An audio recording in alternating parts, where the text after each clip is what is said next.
may find the following disturbing. Discretion is advised.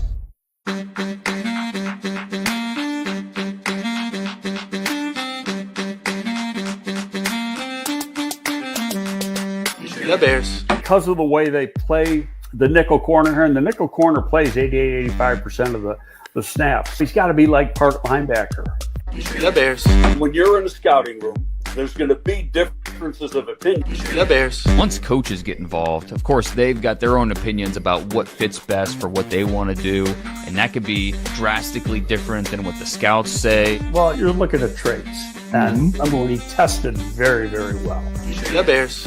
One thing good about Kevin, he's been with two other organizations, as well as being the commissioner of the Big Ten. He's been around. The Bears. With Greg Olson, Jerry didn't want to get rid of him. I didn't want to get rid of him. Nobody wanted to get rid of him. One guy wanted to get rid of him, Mike Martz, because Mike Martz didn't know what the hell to do with him. We tried to talk Lovey out of hiring Mike Martz for a month and a half. He's playing zone, but number one, he doesn't get enough depth with the drop. But who the hell's going? How many times does a 305, 310-pound defensive tackle drop into coverage, especially in a key situation? The Bears. Greg, why are teams wrong on quarterback evaluations so often? Number one, it's a hard position to evaluate. There's probably not as many real good quarterback evaluators as there needs to be. The Bears. The Bears. The Bears.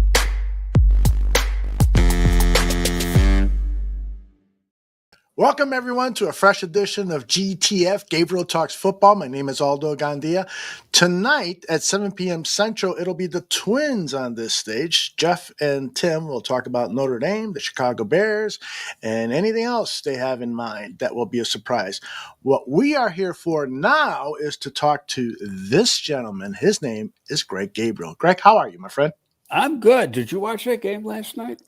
I did, and I loved every second of it, although the first half I was worried about my Irish. Well, no, they weren't playing very well. My stepson was at the game. Cool. So we were texting back and forth, and he said, they don't look very good. Now, he went to Wisconsin, but he's a Notre Dame fan, and he was with all Notre Dame people.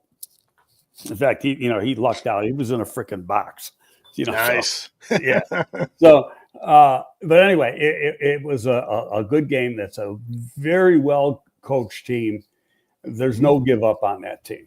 And they're playing. When you look at the injuries they have, my God, there's only one player on the defensive line that is supposed to be a starter. They're playing with all backups along the defensive line. Yeah. Two backups along the offensive line. I mean, they've been beat up, but yet they're still playing.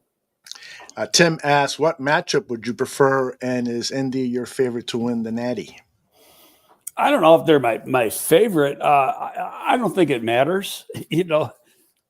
They got no control over it. They got to play the winner of tonight's game. Yeah, Texas and Ohio State Buckeyes, indeed. Do you think that the performance by Freeman has elevated himself? Because you and I have talked that he's not ready to be an NFL head coach, but given what's transpired over the last month or so, do you think that he now should be given consideration for a NFL head coach position? Well, he better have a lot of money if he thought about it, because he just signed an extension with a huge buyout in it. Oh, so, okay. So, no, I think that – you can, and Nick was a long time in college football. There's people that find their niche. And with Freeman, it's college football. He's a young guy. He just turned 39. He relates really well to the players. He runs the program really well. And let's face it, like Notre Dame, because we're going to talk about probably David Shaw in a little bit, but Notre Dame, tough place to get guys in. Stanford's even tougher, which when we talk about David Shaw, but it's the administration has given them a little bit of leeway, to get some guys in that maybe 5-6 years ago they couldn't have gotten in. Yeah. And plus you've got the ability to bring in transfers and stuff, but they got a strong program, and it's a lot of good young players. And I think it's the future is really bright for the Notre Dame program. It's not just going to be this year. I think they're going to be a perennial playoff contender. The purpose of our show today is for Greg to go over some of the rules of hiring NFL coaches, correct some misperceptions that are out there, and answer questions that you are submitting live right now, and also some that we collected over X the past 24 hours. I do have one question of my own to start with, Greg, and that is, I saw a post on X from you and saying that you were impressed with the performance not performance, but Ryan Poles' press conference. Tell me why. Yeah. Well, first of all, I didn't watch Kevin. I saw clips of it.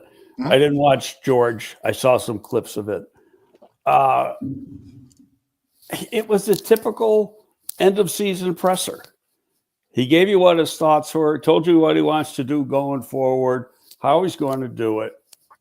That was it. So people start picking, why they start this negativism of trying to pick apart the way he was standing. If you look at most of his pressers, he's sitting down. He was standing up for this one. So people were picking apart the fact that his hands were behind his back instead of at his side or whatever. I'm not a psychologist, so I can't get into that. But I found absolutely nothing wrong with anything he said. He's got a plan going forward, which brings me to the point. This, regardless of what people want to say, this is his first coaching search. He was not, and let's get into reality here. The general manager of the Bears has not been involved in a coaching search. Well, I take that back. Ryan Pace was involved in the coaching search for Matt Nagy. But except for that, going back to Jerry, when we hired Lovey in 2004, so that's 20 years ago, they've used outside consultants for all these things. And in this case, Ryan's been a GM now for 3 seasons. When you go back 3 years ago, Bill Polian did the entire search, narrowed the list down to 3 guys. And then if you look at the timeline, and I forgot the exact dates, it's like Poles was hired on January 27th and Flus was hired 2 days later. Well, there's no way you're going to tell me that any guy did a thorough search in less than 48 hours and talked to 3 guys. Did he talk to them? Yeah. But damn well. And then if you read, and we mentioned this before, if you read Wiederer's column, and he said, well, nobody from Hallis, and he specifically said, nobody from Hallis Hall pushed Flus on him. Of course not. Nobody from Hallis Hall was making that decision.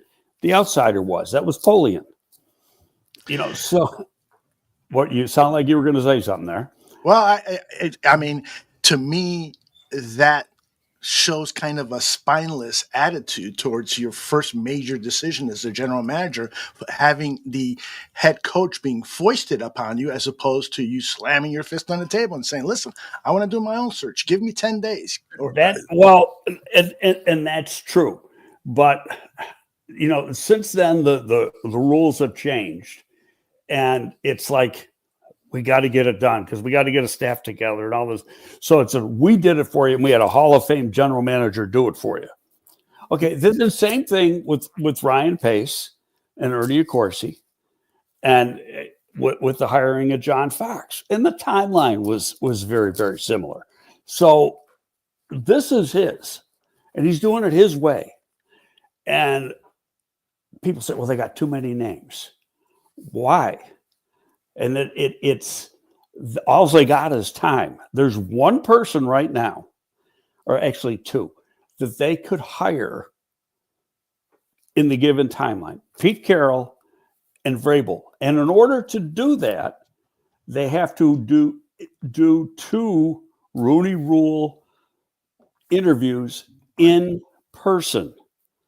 They can't be a Zoom. So what New England did, which was they basically said F you to the league and circumvented the Rooney Rule, brought in two guys and one is a good friend of mine, Pep Hamilton, and Teddy Bridgewater, neither of which is a serious candidate to be a head coach anywhere, neither of which worked for a club this year, both under contract, but didn't work for a club, Right. and brought them in for so-called head coaching interviews. You know it was a sham. I know it was a sham. The whole league knows it was a sham, but they did it for one reason, because they thought they could lock up Mike Vrabel yesterday. Guess what? They didn't. Now, my feeling is everybody thought he was going to go there, and if it wasn't by yesterday or today, it wasn't going to get done. Well, New England might have shot themselves in the foot, because, people say, well, that's a great job. No, it's not. That's a lousy job. Their roster is atrocious. There is no general manager. The owner rules the place with an iron fist. And when you look at the way he treated Belichick in the last couple of years, and you look at how he tried to circumvent the rules to bring in Mayo last year and then turn around and fire him this year, why do you want to go work for that guy? Yeah, exactly. I mean, serious. There's some big red flags there. And, he thinks he's above the process. Mm-hmm. So if the Bears wanted to say they had a real good interview with Vrabel yesterday and said, that's our guy. And I don't know how you could do that without talking to the other guys, because you might like another guy better. But let's just use that as an assumption. They'd have to rush in two people that are scam interviews. And do you think the Bears, with an African-American president and an African-American general manager, are going to circumvent the Rooney Rule? That ain't happening. No way. No way. Let me get back to Poles just once. I want to play you a clip from his performance, and it is indicative of why I was disappointed with the performance. And you said, the body language stuff and all that doesn't mean shit. You're listening for substance. Well, the way he answers questions with his lack of conviction, and then he challenges reporters in such an idiotic way that it made him look stupid. Here's an example. Ryan, given the historic nature of this year's failure, what specifically are you willing? What was it? Given the historic nature of this year's failure, what specifically are you willing to take ownership of that contributed to the unraveling? We lost games, and at the end of the day, the wins and losses and the record, that's on me. I'm in charge of the football operation. I've been entrusted to get this organization to a championship caliber, and we came up short with that, and I have to take responsibility for that. Your plan for Caleb was very specific and very elaborate. Yep. His entire rookie season was subjected to disruption and stress. What? Can you explain the disruption and stress part? Offensive coordinator got fired, his head coach got fired. Through a lot of turmoil throughout the course of his rookie season. Yep. What went wrong with your plan? That just isn't right. No, I don't agree with you. I don't. He disagreed with the way the question was being asked. He said, the way he sort of threw it back at the guy, disruptions, stress. Did you see how he did? And so, and I don't know who was asking the question, because I don't know all their voices. You might know. Dan Weeder. Okay, so it's. Well, Wiederer can be argumentative to begin with. I've been next to him when he's been asking questions. But, Poles is, I've thought this out before. I think he just wants to be really cautious. He knows what's going on with the media here, and he doesn't want to give them any more fuel. It's like, let me get my job done. I'm going to get it done. We're going to move on, and then we're going to be in a better situation. Okay. If I'm him, I'm like, hey, last season's over. It's history. Now we're moving on. End of discussion. And then, what do you want to know about the process? Because I'll tell you that. If you follow what I'm saying on that? Absolutely. I mean, that's what I do. But, around here, they just build it really, gets me so angry when I read some of this stuff. And the false narratives and their total lack of understanding of what the process even is just astonishing to me. Mm-hmm. It's like, why don't you take a couple hours and read what the freaking rules are? Well, let's get into that. Tell us what it is that is frustrating you so much in social media and news reports and so forth about the process. Why can't they bring a guy in and just get it done? Because don't let them out. They're doing Johnson on Saturday morning. Why don't they just make sure they got it and done and then move on? Because that's not what you're allowed to do. First of all, except for Brable and Carroll, who are out of work, or you could say a college coach, if you were, they're going to do Matt Campbell from Iowa State. Those guys can be done in person if they, in fact, choose to do that right now for the initial interview, because they're not established NFL employees right now. They're outside the league. But in doing that, you're being disruptive a little bit to your process, because it takes time to, just look at the time limit. Pete Carroll came from the West Coast. Get him on a plane, fly him halfway across the country, pick him up. I mean, you're using up a day of time just in travel when you can get it all done, sitting down in front of your computer doing a Zoom conversation. And are the questions going to be any different? Nope. Because you have a 3-hour time limit maximum. And some of them aren't even going to get that done. It's just the first wave of interviews. And basically, it's to eliminate. And in these first wave of interviews, part of the ruling, it has to be, except for Matt Campbell and Vrabel and Pete Carroll, have to be done via Zoom. They cannot be done in person. Anybody like Brady from the Bills, Monken from the Ravens, they cannot be interviewed this week. They have to wait till next week because they're playing in their games this week. And it's not like they can be interviewed anytime next week. It has to be after 72 hours after the game. So there's games tomorrow. The guys who play tomorrow, if any of those coaches want to get, our teams have put in permission slip to talk to them, the first chance a team can talk to them is next Wednesday. For the guys playing on Sunday, the first chance they can talk to them is Thursday. And for the guys playing, and there's one game on Monday, you can't talk to him till Friday. Again, it's part of the rules. And then you only got like 3 days to talk. Thursday, Friday, Saturday. In the case of the guys playing Monday, maybe they give you Sunday.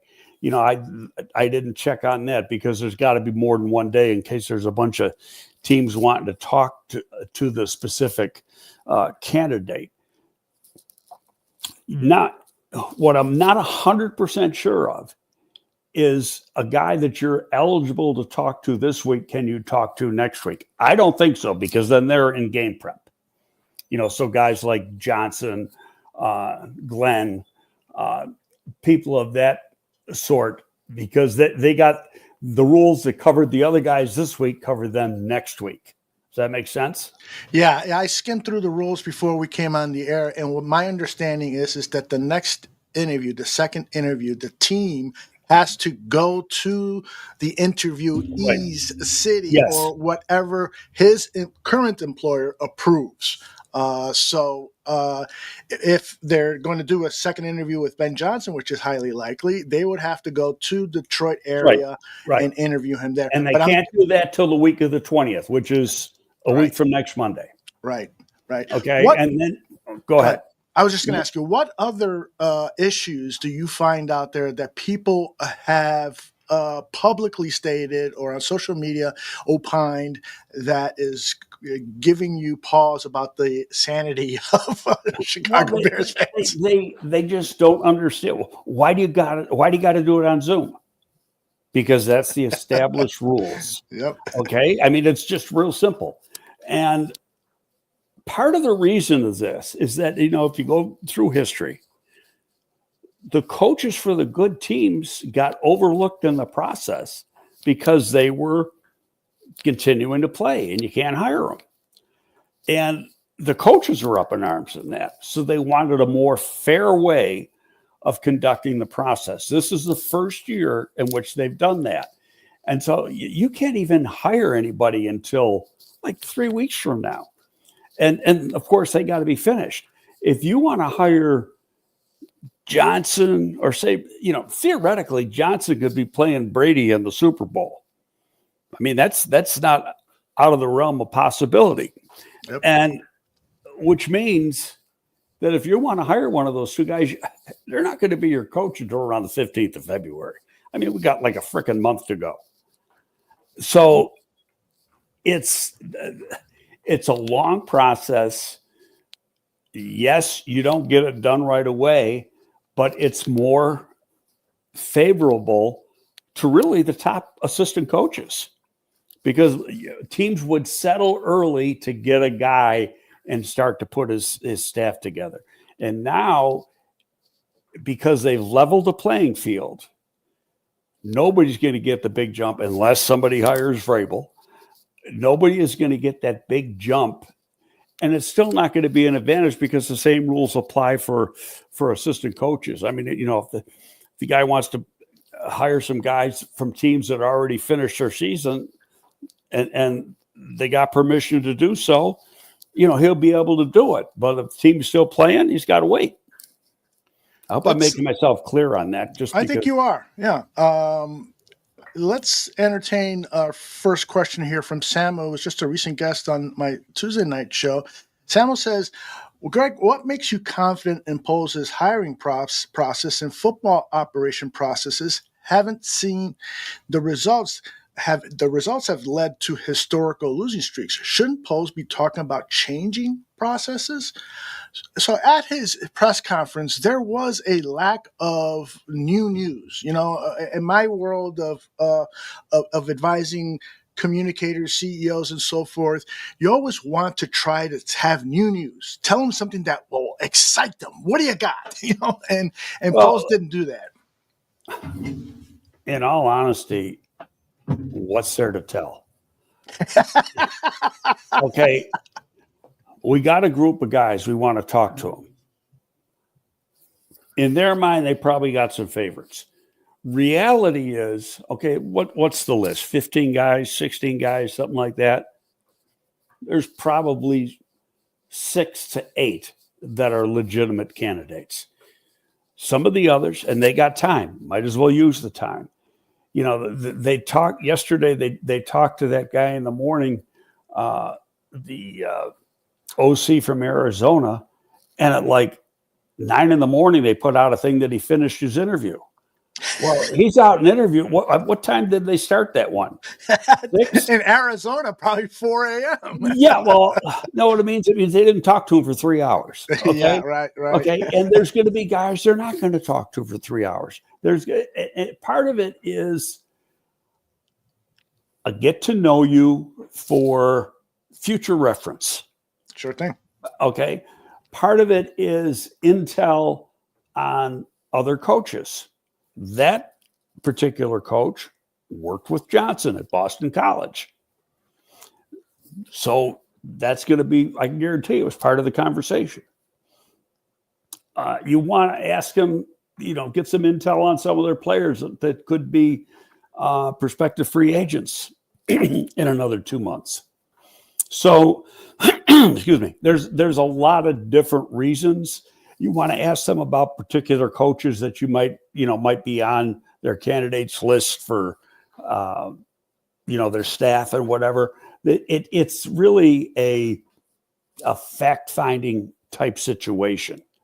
Mm-hmm. And for some of these guys, It's not a meaningless interview because it gets their name involved and their name out there. And I can understand why Pep interviewed. I know he has told me several times he would never do that, yet he turned around and did it. And I think the thinking is he hasn't worked. Now, that's his own choosing. He's had opportunities to take some jobs, but he hasn't worked in 2 years. He was still under contract to Houston. He wanted to coach his son. His son's going to be, just signed a letter of intent for Maryland. He's going to be a freshman quarterback next fall. That's what he wanted to do, and he was doing some work for the NFL Network, some analyst work for the NFL Network. But now, okay, he took care of his goal, taking care of his son. It's not like Pep doesn't have any money. So, but now he wants to coach again. So that was a good way just to get his name out there. And so I get that, but it was still a scam, and that's disappointing. Yeah. I'll tell you one thing that Post could have said is, we're casting a wide net. And the reason for that is we want to learn about all aspects of leadership and head coaching. And we've actually started this process. I have started it with Kevin's support, started learning about all of these different styles of leaderships right after we made the change with the head coach. So we already have a lot of information, but we want to dig in deeper. It's important for us to make the best informed decision. But he just doesn't have a gravitas. He doesn't have mastery of the room. And that, for all of us frustrated Bears fans, is very annoying. We want somebody in there who is going to be like you, Greg, and tell us, shut the fuck up. Next question. Although I get what you're saying. And I mean, how frustrated I get. Absolutely. And it's probably triple on his end. Sure. Because number one, he already knows he knows what he's trying to do. That's where his focus is. And so to hear all the noise, and that's probably the best word, is the outside noise. It's like, I don't even want to do this. I want to get my job done. Mm-hmm.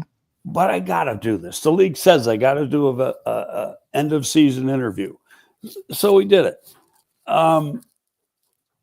But what's foremost on his mind is the whole process, working ways through the process. He's been working at, and I'm going to say, at least he's been working at it since the day they let go of Flus, but probably before that, because they knew that they were going to do it.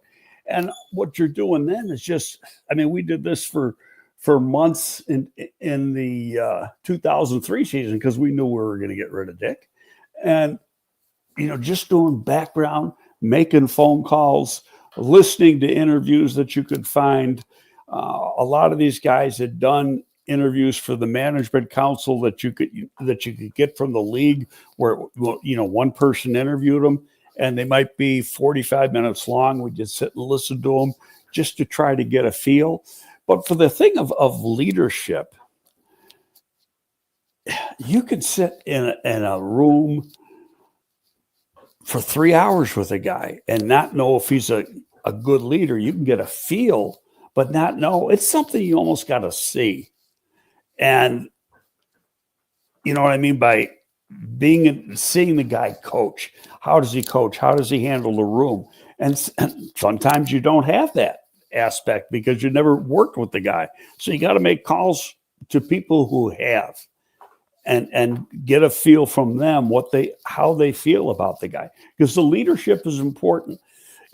Some people say, well, it's Johnson or bust.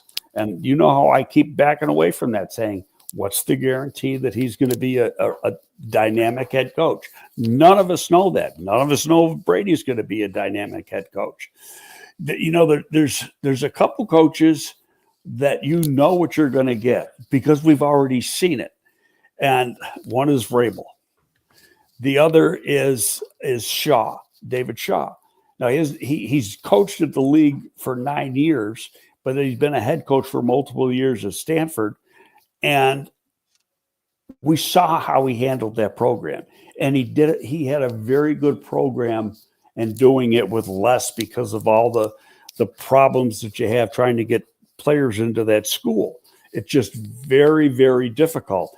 And where the administration at Notre Dame kind of loosened up to get guys in, Stanford isn't loosened up. It's like trying to get guys into Harvard.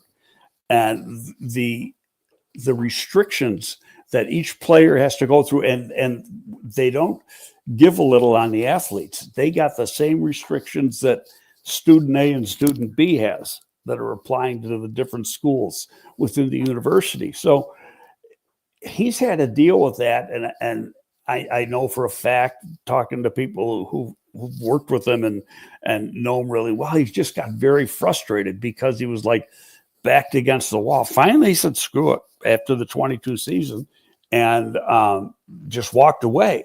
And he had opportunities. He had, if you recall, probably 4 years in a row, NFL teams knocking on the door. We want you to interview. We want you to interview. That he was probably their lead candidate or one of their top candidates. And he kept saying, no, I'm staying here.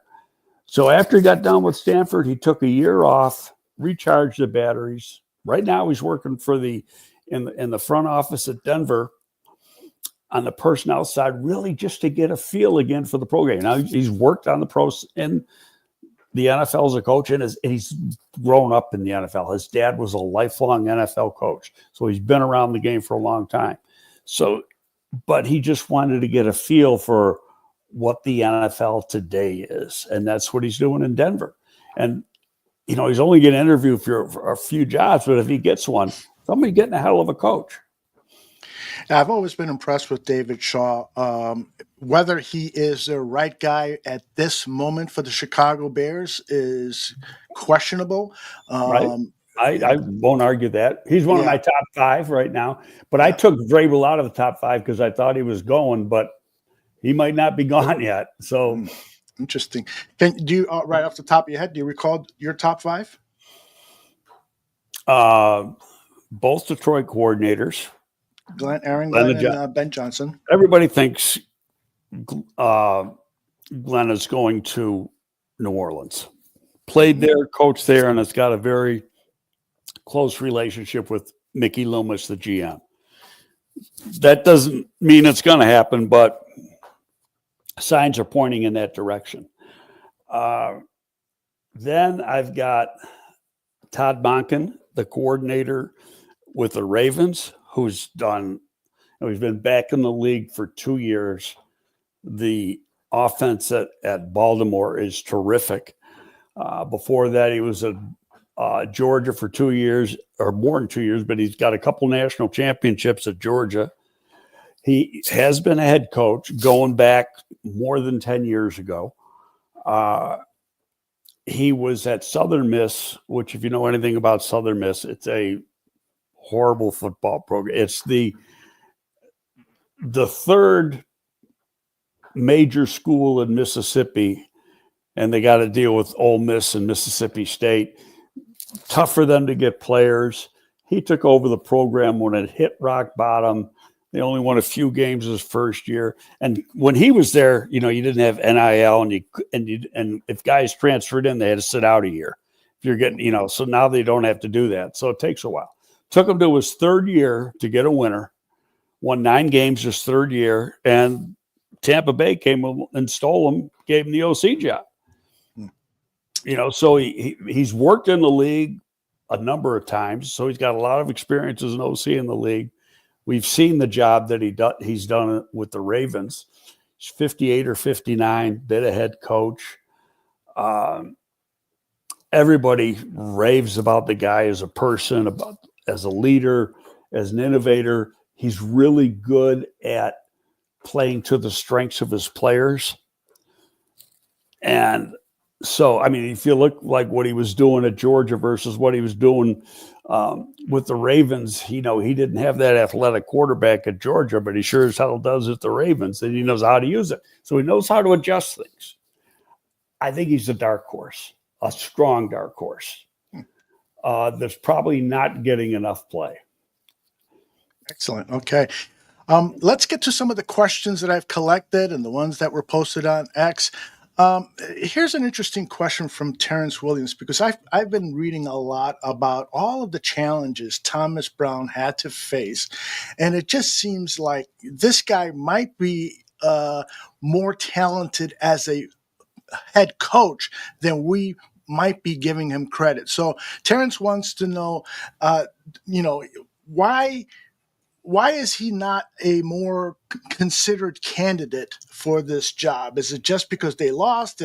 But aren't people overlooking the challenges that he had as head coach of the Bears as an interim head coach?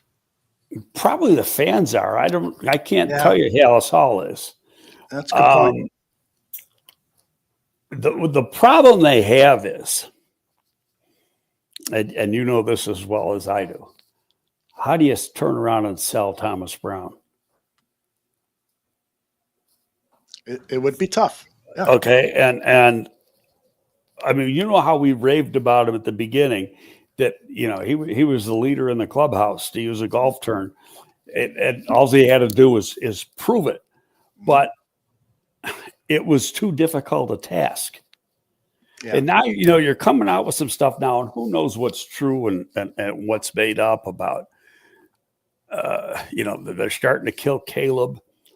Both radio stations, from what I don't listen, so just from what I understand, but more on ESPN than the Score, about what players supposedly had said, and again, I'm not totally buying into that. If I was, a lot of the stuff I said last year was true, but I just from what I've seen, how he's handled himself, especially given the what was going on there. The big problem is Flus talked a big game. There was no freaking accountability in that locker room whatsoever.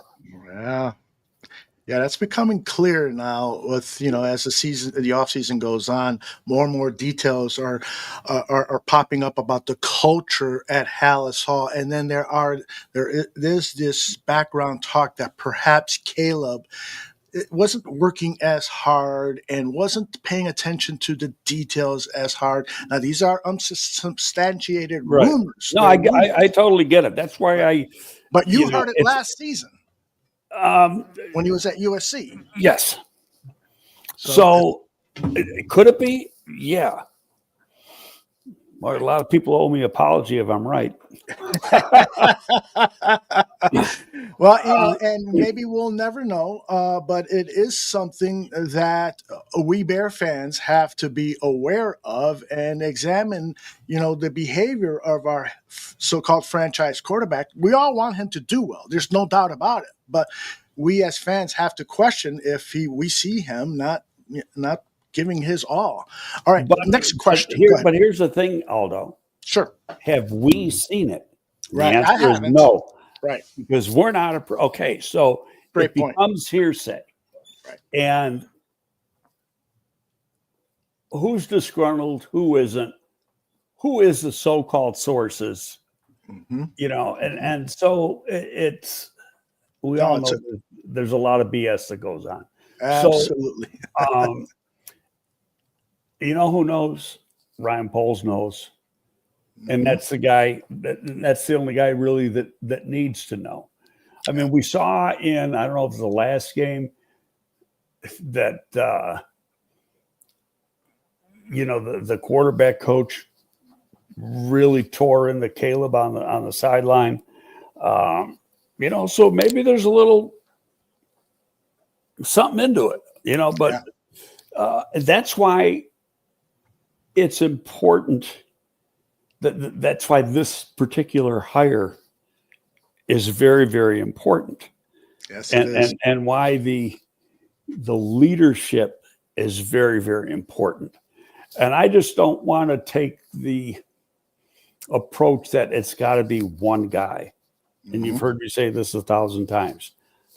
I want the best guy. I don't care who it is. Okay.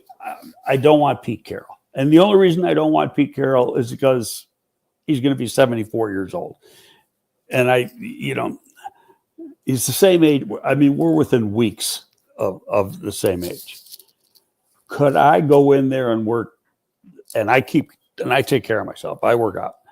So could I go in there and work 16 hours a day, for 6 months during the season? Hell no, I couldn't. So that grind is tough. And so I look at it, I said it to somebody the other day, it's a short-term fix for a long-term problem. So is he, even though, 10 years ago, that might have been a great hire. Mm-hmm. But is it a great hire now at 74 years old?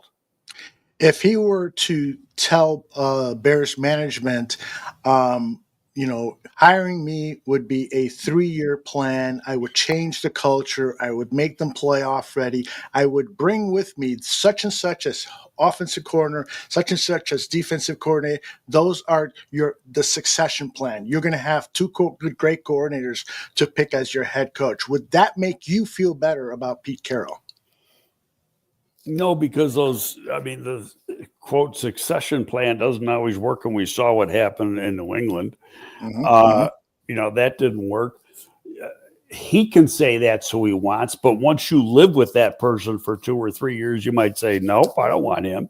Mm-hmm. And, I think, to be fair, you look at Pete's staff the last couple of years in Seattle, and it was a little weak. Yeah. Yeah. I mean, Shane Waldron weak. So it's, there's questions. And there's no question that the guy was a great coach. Got a lot of skins on the wall. But it's like, would you hire Nick Saban? Mm-hmm. No way. Okay. I mean, now Nick is dynamic now. Mm-hmm. And he's a no-nonsense guy. But Nick, we came this far from hiring Nick in 2004. 2 years later, he goes to Miami, where he got total control, and he left in 2 years because he realized this ain't for me. And he went back to college. People were giving you shit because they recall that you said Shane Waldron was an offensive genius. Did you ever say that? Right. I talked to people that worked with him in the Rams, and they, raved about him. Mm-hmm. I pass on. If I don't know somebody, I pass on the thoughts that people give me. Right. Okay. And that's all I can do. People have also given you a hard time because you did not endorse Jim Harbaugh. We're getting comments here in the live chat about it, and also on social media. Jim. Okay, now let's. I know what I said. Okay. I said I don't like Jim Harbaugh. Mm-hmm. I never said he's not a good coach. I said I think he's a nut. Okay. Yeah. He is. That's what Tom O'Malley says here. Last year, he said that Harbaugh would be his last choice for the Bears. Is he willing to admit that he was wrong? No. You know why? He never wanted the job. So, you know what? People seem to think he wanted the job. No, he didn't. He wanted nothing to do with the job. He's got the job he wanted. Why do you think he didn't want to come to Chicago? Kevin Warren? That could have something to do with it because, let's face it, Harbaugh was getting driven out of college football. He broke so many freaking rules with the NCAA that, and Michigan's got to pay for it. He cannot now go back and coach college football. Not for 10 years, and by that time, he's not going to be able to coach anyway. So, and it was caused problems for the Big Ten, and Warren was commissioner of the Big Ten. What does Kevin feel about him? I don't know. You'd have to ask Kevin that question. But there was a rift between them when Warren was Big Ten commissioner, and because Harbaugh was a cheat. That's right. Yeah, come on. Everybody knows what he did. So true. He cheated with recruiting. He cheated with signals. He cheated with a lot of things. And hey, he's competitive as hell. But if somebody wants to, if some no name wants to say I didn't like Harbaugh, so what? Right. They can say what they want to say. Guess what? I still don't want him. Yeah, and I just want to say that Tom O'Malley, who submitted that question via social media, he also attached an article by The Athletic that was praising Harbaugh for everything from the shoes that he wore to the glasses he wore and so forth. And I just want to say those types of puff pieces, and I respect The Athletic. They're an excellent source of information, good, solid journalism, except in this case, when you write a 7,000 word article and you're just praising somebody and you can't find somebody who has a negative word to say about that, then you're not looking at this as a true journalist trying to get, a good, bad, and different information. You're just writing a PR release for Jim Harbaugh and the Chargers. So there's my little rant. All right, next question. But let's go back to this because sure. I'm getting fired up a little bit here. Okay. And I'll go back. He didn't want the job. Oh, yeah, he did. No, he didn't. Okay. And number one, they didn't want to do that last year, right or wrong. They won 5 out of their last 7 games. Yeah. So, I think on both sides, he didn't want it. He wanted to be in position to have total control.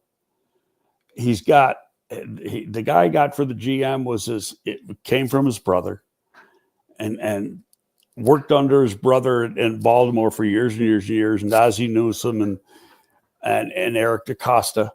So that, and he's in California, where he wanted to be. Mm-hmm. Why somebody wants to go to California is beyond me. I love the beauty. Everything else you can have. Those taxes. You don't want those taxes, right? That's right. But I guess when you're making as much money as Harbaugh is, you don't worry about the taxes. But hell, I just look at the problems they're having in LA right now. It's a shame. It's unbelievable. And our hearts go out to everyone in California, and check with the Red Cross, make a donation, help those people out there. Well, I've been texting back and forth with Jay Glazer. Yeah. He lost a house. He lost a restaurant. I haven't texted him in 2 days. He was evacuated from the house he lives in with his bride. He's only been married about a year.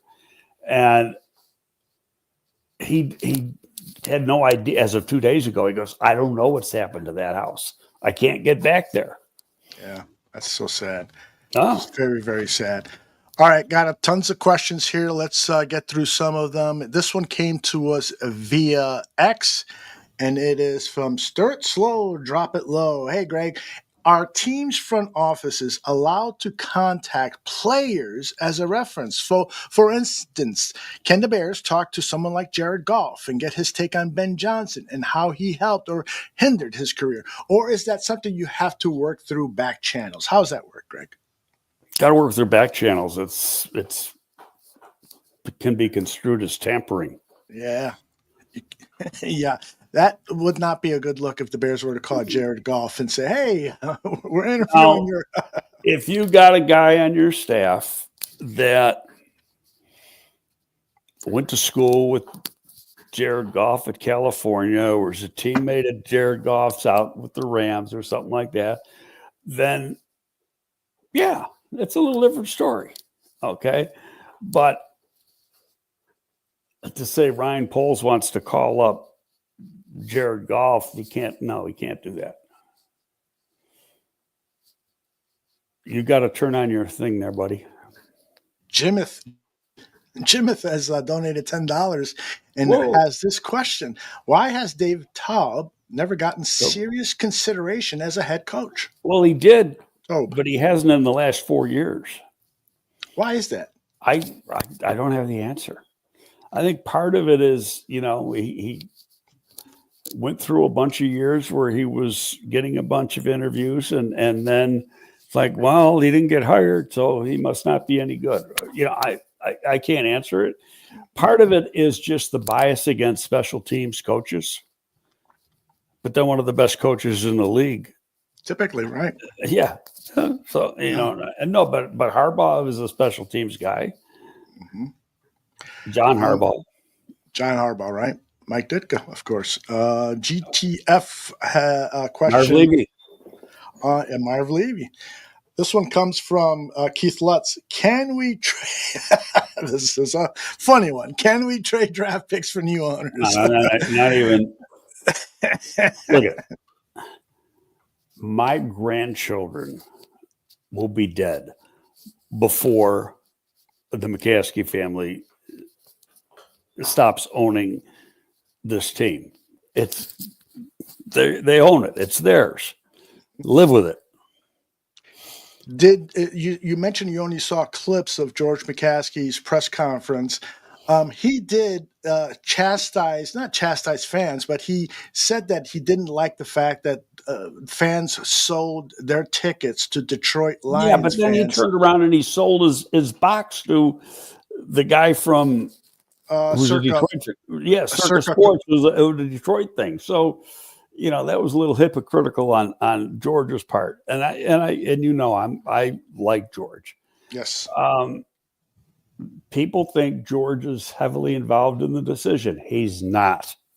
Mm-hmm. He's going to listen. He's going to ask questions, but what it's going to get down to is, who's your guy, Ryan, and why? And he's going to go, okay. And then he's going to hold them accountable to that. But one part I liked, go back to when Flus got fired, there was all this, well, who's really making the decision? That was, I think, pretty loud and clear. There's one thing I didn't like, and I only saw the clip of it. And again, it might have been Wiederer because the voice was similar. Somebody asked in a very, what's the word I want? Callous, obnoxious, arrogant way, asked Kevin Warren, well, what if the guy doesn't want the general manager and he's got to have his own general manager? Said it like in that type of way. And Kevin kind of paused and stuff. And so right away he says, well, then the guy's not a candidate anymore. That's your answer. Yeah, it seemed like a silly question to ask. Well, yeah, first of all, it's just a hypothetical that has not been brought to the forefront. And reality is there's nobody who wants that. Right. Exactly. And but what's he supposed to say? But I don't know who, whoever it was, and I listened to it and I said, if I was there, I might punch the guy. or at least say, But really, that's what Kevin should have done. He should have shut it off. He should have said, well, we've got our chain of command. That's the way it's going to be. Mm-hmm. Somebody's asking about Olin Kreutz. Why would you consider Olin Kreutz, if you were in charge, as a head coach for the Chicago Bears? No. Because he has no experience. Yeah. He's his coaching, he's worked with Harry at Notre Dame a little bit, works on the side. Now, I've had some conversations with Olin, and Olin's had the opportunity to coach. Now, he could have, worked with Harry here on a part-time basis. Does he want to? The big problem with Olin was the commitment of being a coach, because that's like, he's got his two sons are playing football in Illinois. He goes to all their games. He's the line coach at Carmel High. Well, how much time does that take? Mm-hmm. And they play on Friday nights, and then he heads down to Champaign or wherever they're playing to go watch his sons play. And that's the priority that he wants, not working 6 a.m. till 10 at night or 11 at night during the football season, and then 8-9 hours a day during the off season. Not what he wants to do. Yeah. Do you think if he wanted to do that, do you think he could be a good head coach? Well, it's like anything else. You got to work your way up. You got to work your way up through. Right. And I'm not going to say that you got to be a coordinator, because Dan Campbell wasn't a coordinator. And does Olin have that persona that Campbell has? Yes, no question about it. Best leader I've ever been around, player leader that I've ever been around. But that doesn't mean he could be the head coach. If he wanted to take the time to go through the process and work his way up, he could be 5 years away or something. But, the time and commitment is something that up until now he hasn't wanted to do. And that's fine, All right, let's move on. Next question is from the Tooch. Why would Ben Johnson or any head coach want Ryan Poles to have final say over the roster they have to coach? Poles has not been a good drafter nor done well with personnel decisions. Generally speaking, the general manager has final say on the roster. The head coach has final say on who plays. Now, my experience is you never force a player on a coach. It's not going to work. It's a collaborative effort in putting the thing. It could be a situation, you're getting down to 51, 52, and 53. And, you could have a little bit of a difference of opinion, but and the difference is practice squad versus the 53 or something like that. But whether you're acquiring a free agent or drafting, coaches are all involved in the draft process. When I started in the league, coaches were very minimally involved, very little. And now they're hugely involved. So it's going to be, it's a joint effort, and the coach has a lot to say about it. Position coach has a lot to say about it. He's got to work with them, but you got to learn how good, and it takes time, how good of an evaluator a particular coach is.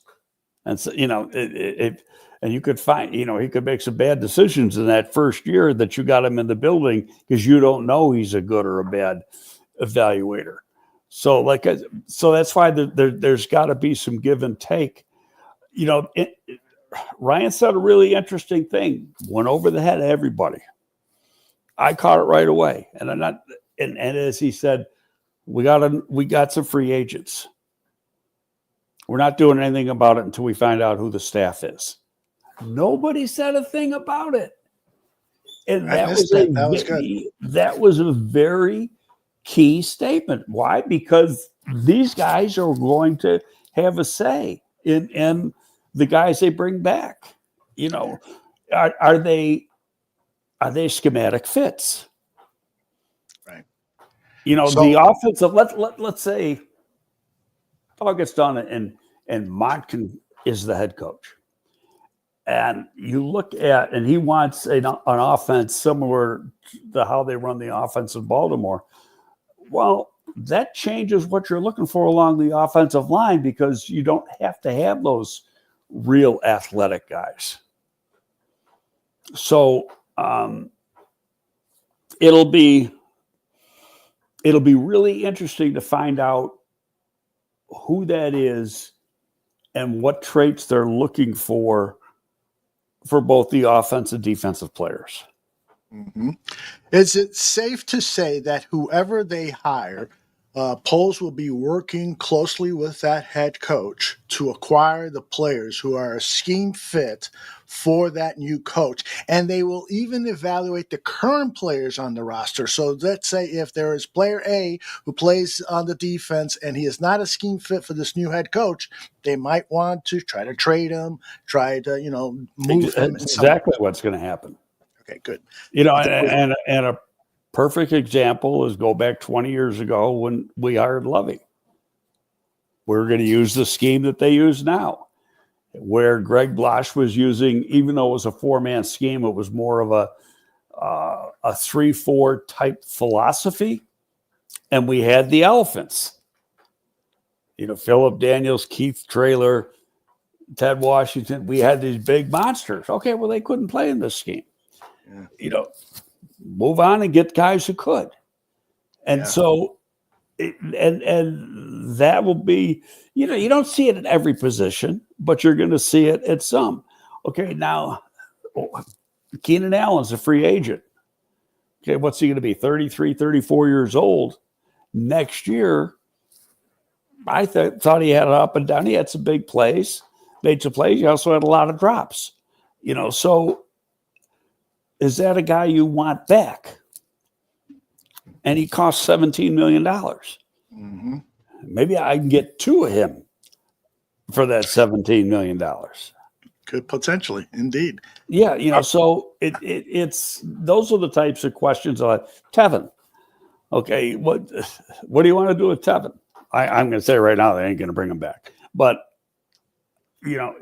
is he what they're looking for physically? From a physical trait point of view, for the offensive line, and so much of that stuff. Somebody's asked me the other day, how many offensive linemen do you think they need? I said 4 at least. I'd say two from free agency and 2 from the draft. Right, a high draft pick and a day 3 pick, indeed. No, I don't. I might say a 2-day 2 or a day 1 and a day 2. And really, I mean, that's, you got to get some potentially good players, not a maybe. I hear you. Hey, Greg, Tony Moy wants to know if Jeff King ever worked with Ben Johnson. I don't know. I would have to go back and look at resumes. Yeah, that's a great question, Tony. I'm going to look at that. We'll have an answer for you on the next show. Johnson's only worked at 2 NFL clubs, Miami and Miami and Detroit. That's it. So if King didn't work at Miami or Detroit, no, they haven't worked together. Gotcha. Okay. That helps. Arnie wants to know, will some of these top candidates have a difficult time getting quality coordinators on their staff, or is previous working relationships overrated? Let's say Ben Johnson isn't hired until after the Super Bowl. He's going to have a hard time. He's not going to have a hard time because he's already got a staff together now. He's got a pretty good idea who his staff's going to be. He's already contacted people. Remember, we've talked about this, that under the old rules, you didn't know if you could get a guy or not because all assistant coaches were at the same level. And now if it's a better job, so you mean you got a title, the team's got to let you go. So from that standpoint, yes. Now, here's the caveat and a key one, and why you probably won't hear who the coordinators are for a while. Mm-hmm. The Rooney Rule. You've still got to interview X amount of people, and some of them got to be minorities. And you know what? The coach could be a minority, but you still got to go through the process. And Good so stuff. Even though you got your guy, you know who it's going to be, you still got to go through the process to, acquiesce to the rules that the league wants you to do. Okay. Let's see what Brandon asked here. He sent me this via DM. Is it fair to be worried about Joe Brady and Monken because they have Lamar and Josh, and neither of them were there for their sophomore year development? Interesting question from Brandon. These coaches who have had success with the offense, these two in particular, Brady and Monken, weren't there for those developmental years for their star quarterbacks. Do you take that into account? Well, you look at the history of the coach. What's he done in pass stops? But it's going to be his plan. He's spelling that out in the interview. They're doing the interview process. This is what I'm going to do with Caleb. Mm-hmm. And speaking of that, there's a misconception going around that Johnson's being asked one question and everybody else is being asked another question. There's no truth to that. That's made up. Did you know the thing I'm talking about? No, I don't. I'm sorry. Yeah, there's somebody in the media here that said that, Johnson's being asked one set of questions and everybody else is being asked another set of questions. As far as, one is for the development of the team and the others are for the development of Caleb. And it's totally nonsense. And number one, how would he know that? They're not telling anybody anything. Yeah, I've heard a lot of rumors about Ben Johnson wants this. Ben Johnson said that. Bullshit. No, that's right. Show me a picture of you and Ben Johnson together, and then I'll start believing you. No. There's a lot of just internet hogwash out there that has no validity whatsoever. And the best thing to do is stop looking at X, stop listening to the radio, and just wait, because it's going to be a month. It's not going to be next week. It's not going to be the week after. Yeah, it's going to be a while. There's no doubt about it. All right. Next question comes from a guy who joined us on my Tuesday night show and vouched for, or not in vouched, but endorsed a candidate for head coach, Josh McCown, former quarterback with the Chicago Bears, who's now in the, I think it's the Panthers organization, or is it Jacksonville? I get those confused. He's with the Vikings. The Vikings. Josh McCown. He's the quarterback coach for the Vikings. Oh, boom. All right, brain cramp. Well, number one, he's well. I mean, it's a great name. He's people were bouncing him around as the potential head coach for Houston a few years ago. He's never been more than a quarterback coach in the league. Okay, he hasn't been a coordinator. He's really good with quarterbacks, no question. His next stop will probably be as a coordinator somewhere. His name hasn't even been brought up yet. So until they put in a permission slip, and I don't think they will. I mean, look, they put in a thing for Matt Campbell from Iowa State, who is a damn good coach. Mm-hmm. Okay, just ask two people, David Montgomery and Brock Purdy, about Matt Campbell. Matt Campbell, he's like David Shaw at Stanford, does a whole lot with less. Mm-hmm. But there are some people around town that didn't like the way he was talking in the third person in an interview. Who cares? Can he coach? Yes. Yeah, there was somebody who posted a video of Dan Campbell being asked a question Matt Campbell about winning the Big Ten title. And he said that was not a priority for him. And people kind of took that out of context a bit and were very critical of him, saying there's no way I would want this guy coaching my football team. And you on social media tried to correct them and chastise. Do I have one of those? This is what you said. Some asshole from the Score who didn't like a presser that Matt Campbell did went out of his way to try and tear down the guy. Why can't he be constructive and find out what David Montgomery thinks or Brock Purdy? He won't. It destroys his narrative. Thank you very much. Think about really, I mean, they go out of their way to try to be negative, to try to, they don't want a guy. You bring up a name, they're going to, let's just say, and I'm just throwing darts at the wall here, that Monken is one of 3 finalists. But some of the media don't like Monken. They're going to kill him so that if he gets hired, he's going to be a really rough sell to the fan base. Mm-hmm. I don't like any of that, because you know why? None of these guys know nothing about any of these candidates.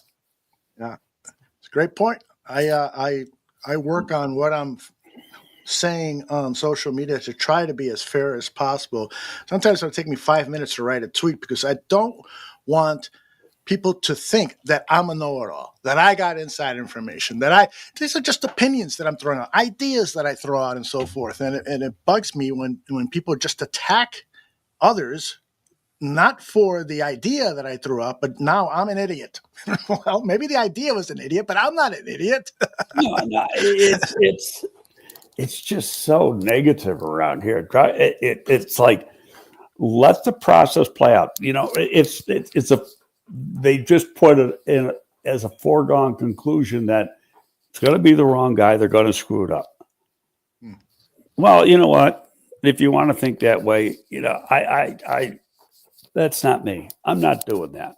Yeah. I'm looking forward to seeing who it is and going from there, and who his staff is going to be. Yeah. I mean, I think depending on what happens with Vrabel's one of my 5. I really think, I don't care how many names there are, I think it's only going to be 1 of 5 or 6 guys. Put it this way, there's only 6 jobs. Right? That's it. Okay. So, and some of them are horrible jobs. Let's say it's a given that Glenn ends up at New Orleans. I think right now the odds of Vrabel going to either the Raiders or the Patriots are pretty good because of the connections. Mm-hmm. Played with the Patriots, played with Tom Brady. Speaking of Tom Brady, how about this? I own 5 or 10% of the team, but he's really the de facto general manager. Yet he's going to be an analyst on a football game this weekend. Yeah, I think there's a rumor going around that he is probably going to give up his broadcasting job. So I already read it before I came in that he's out for next year, but I don't know if that's verified. Okay, but it is. I mean, if he's taking part in the interviews and stuff, I mean, they don't have a general manager, so who's making the decision? Don't tell me Davis is. Yeah. As it is now, he's not, for his broadcasting job, he's not allowed to interview coaches and players as usual. Can't even go in the facility. Right.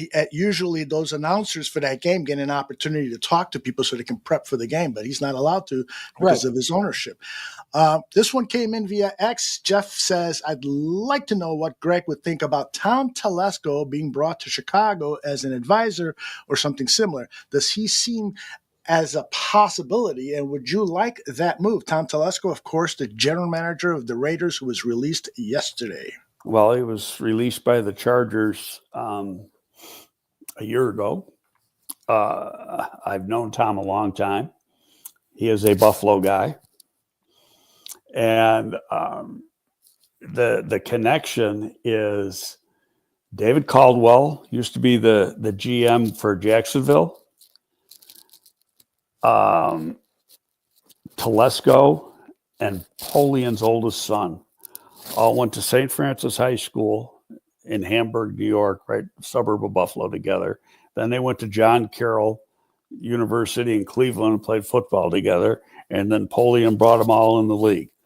So, they all started out working for the Colts when Polian was the GM there. Tommy is he's a good evaluator. He's a very intelligent guy. He's a good guy. He's probably getting paid for at least 3 more years from the Raiders. That would be up to Ryan Poles if, in fact, he brought him in. Now, reality is, Tom, as a general manager, Tom hasn't had a lot of success. Whether it's all his fault, I can't answer that. He drafted a hell of a quarterback in Herbert. His head coach selections have not always been that good. He really didn't have a big say in the keeping of Antonio Pierce. That was like a done deal before he got the job. I think getting let go by the Raiders was more product of circumstances than than anything else. But to answer the question, I don't see that happening. Could it? Yeah, but I don't see it happening. I mean, the big thing is, are they going to lose Ian Cunningham? And my gut feeling is no. And the reason being is because the Bears aren't any good. So why? And as good, he might blow the socks off everybody. He's interviewing tomorrow for Tennessee. Whether he gets an interview for the Raiders remains to be seen. He hasn't interviewed for the Jets. But you get to the sell. What can you sell to your fan base? Well, we just hired the assistant GM from the Bears, and the Bears won 5 games. They beat Green Bay. So you know what I mean? It's a tough sell. Mm-hmm. Visitor Joe wants to know, does Greg think Ben Johnson would want out of the NFC North or stay due to the familiarity and success? I don't know. Orlovsky said, no coach would want to go to the NFC North because you got, those great powerhouses, Lions and Packers and Vikings and stuff. I don't think that's going to scare away any candidates, right, Greg? No, he's going to.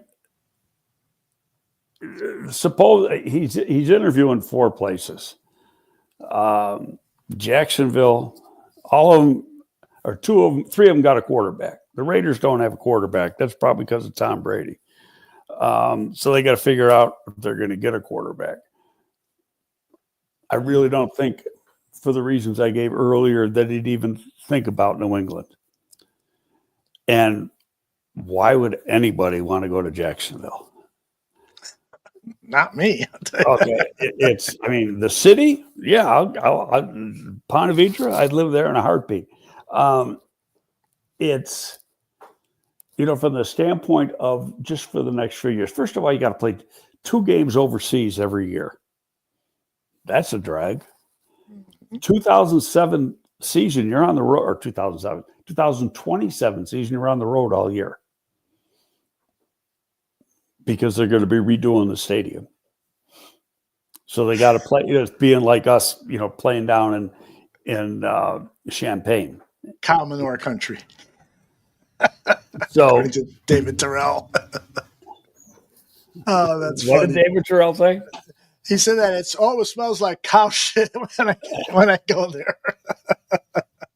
It's not a long drive, but it's the worst freaking drive. It is annoying. I had to go down there several times. All right, got a few more questions, and then we'll pull the plug. What about Steve Spagnuolo? A bunch of people, just curious, included, as asked a couple of times, why is no one going after Spagnuolo? Although Spagnuolo is actually being interviewed for one job. I saw that. I don't remember. Interviewed for 3 tomorrow. 3, okay. So why isn't he on the He's Bears? been a head coach, didn't do well. Okay. He's head coach of the Rams when they were in St. Louis. Right. Great coordinator. And, good guy. I've only met the guy once or twice. Good friends with a good friend of mine. But he's a great defensive coach. Has been for years and years and years. When he was at the Rams as the head coach, he, for whatever reason, he didn't do well. And I don't know all the reasons. Personally, I'd rather interview Tobe, but they've got some defensive guys they're talking to, Glenn and Vrabel and a few others, but for the most part, it's offensive guys.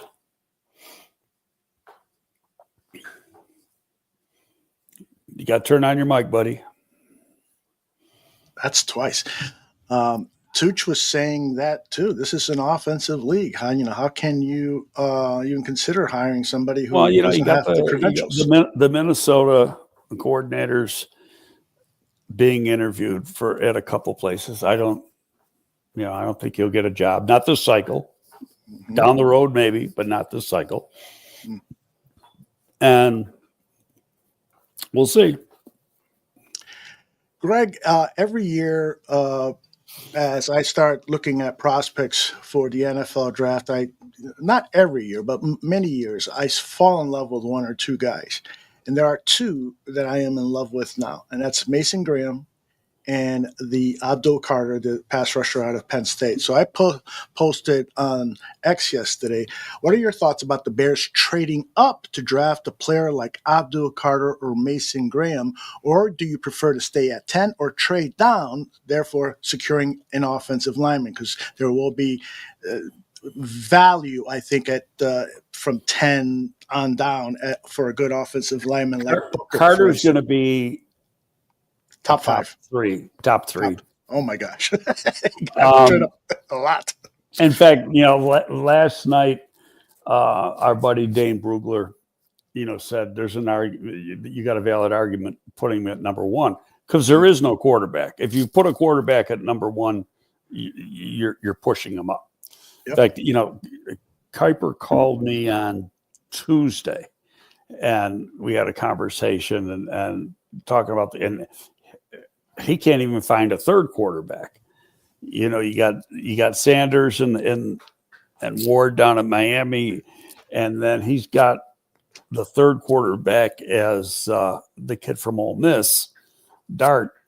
The Georgia quarterback Beck was going to come out. Now he's going in the transfer portal, and they think he's going to end up at Miami, but he's got a UCL injury, so he might not even be able to take part in spring ball. That's probably one of the reasons he's taken himself out of the draft. But I thought going into the year, he had an outside shot of being a late one.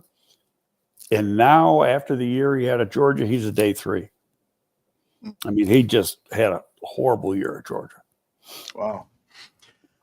He's making a good decision transferring somewhere else. Yeah. I love those two players. We'll see what happens. We've got plenty of time to talk about that. But another topic that has come up, and Raymond is kind of alluding to it with his question here, would you trade our best receiver for the fourth pick? But my question is this. Do you think there's anybody on the roster right now that Poles would consider trading and that would bring back some considerable draft value, or perhaps an offensive lineman who's better than average? You think that they could move a DJ Moore or move a Cole Kmet, Tremaine Edmonds? I'm going to go to a comment that Lynch said yesterday, because their one receiver is, I don't know, coming out of contract or something, and he said, we're not in the habit of getting rid of good football players. And that was the right answer. They went out to get these guys. Why do you want to get rid of them? Because they haven't played as well. Like Tremaine Edmonds has not met expectations. Well, okay, yeah, but Tremaine, I agree on that. But somebody's got to take on the contract. Right. Okay, so when you make a trade and you got a contract enters into the equation. Absolutely. So then it becomes, well, he's got a contract, so I'm only going to give you a sixth. Well, I'm not going to take a sixth. I'd rather keep the player. Right. And so it's and part of that's going to be, who's going to be the coach? Who's the defensive coordinator? What's his scheme? And how does Edmonds play in the scheme? Same thing with the receivers. But, you went out of your way to get Caleb some weapons. So why are you going to take them away? Especially getting the second year when he's growing, and you probably, unless they hire Vrabel, probably going to get an offensive guru as the head coach. And so that just doesn't make any sense to me. Right. Well, Poles did trade Khalil Mack, any sixth rounder, and got back a second rounder. I'm not saying Tremaine Edmonds would have the Khalil Mack's trade value, but there are ways to move the contract. The Bears have proven that with the but trade Khalil of Mack was a sacker. Mm-hmm. Okay, and guys who sack got a lot of value. Who made that trade for the Chargers? Some guy named Telesco. There you go, Willis. You want Telesco? What are you doing? Well, Khalil Mack is a Pro Bowl player. I think he had the most sacks of his career this past season. Yeah, so but he still I don't know if he got hurt this year. It might be the first year in a long time. And he's getting older. It's just going to be, I don't even want to get into that part yet, only because the next step is who's going to be the coach. Then we can figure out what kind of players they want. Types of players. Fair enough. And so, you can, as free agency, it's meaningless talk now, because who's in free agency, you are getting fits. There's no ifs, ands, or buts about it. You're not going out and paying somebody some money and he's not a scheme fit either on the, on either side of the ball. So that's the first thing, order of business after they get a coaching staff.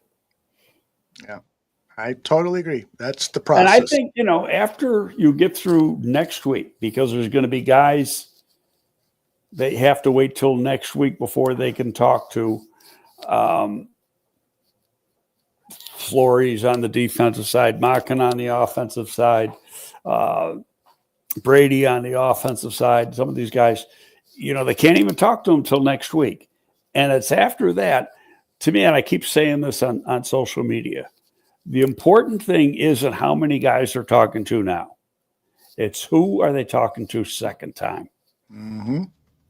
Yep. We know the guy from Arizona is not making the cut. That we know.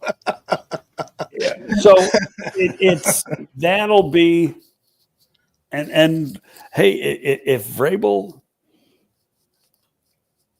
isn't a Patriot in the next 24 to 48 hours, he's still in consideration. Yeah, indeed. There's some knucklehead on social media said that he by far had the best interview. Well, how do you know? Exactly. It's like somebody posted today, Pete Carroll's interview with the Bears did not go very well. How do you know? Prove it to me. Yeah, I mean, who told you? Yeah, a source in the building. Well, who is the source? Because there's only a few people. The way they do these things, it's not like they got like all 8 people sitting in the room. Right. They could, and some people question, why's the HR person? Well, because it's corporate America 2025. That's why. Exactly. And that's what you got to do. And then you look at some of the issues they had with some of the players that, or some of the coaches that Flus hired. And there's some HR issues there, right? Yes. So yeah, it's important that person spends some time, 10 minutes, 15 minutes, or whatever, just to and just to get to know the person a little bit. Right. But it's not like there's necessarily, sitting in a boardroom and they got all 8. There might be some sitting there and they're taking notes, but right. Most of the questions are coming from Ryan. Absolutely. Then nobody from HR is going to say, well, I didn't like the way they answered the question about how they're going to run the 2-minute offense and stuff. No, that's not why they are there. No. They're not providing football opinions. Right. I mean, and I totally get why they're doing it. And you know what? It makes sense. I mean, the other teams are probably doing it too. They're just not telling you that they're doing it. Indeed. Greg, any final words for our audience before we pull the plug on this edition of GTF? When are we going to do it next week then? Like on... Want to hit Wednesday? Sure. Yeah. This is my New York voice. Sure. I like it. You did a gay voice the last week. Now this week you're doing a New York. I didn't know you did impressions. Greg, stick around. There's something I need to tell you after the show, and I will tell Okay. people watching live. Thank you very much for joining us. And Jimmy, Thank you. thank you very Always much. appreciate it. Yeah.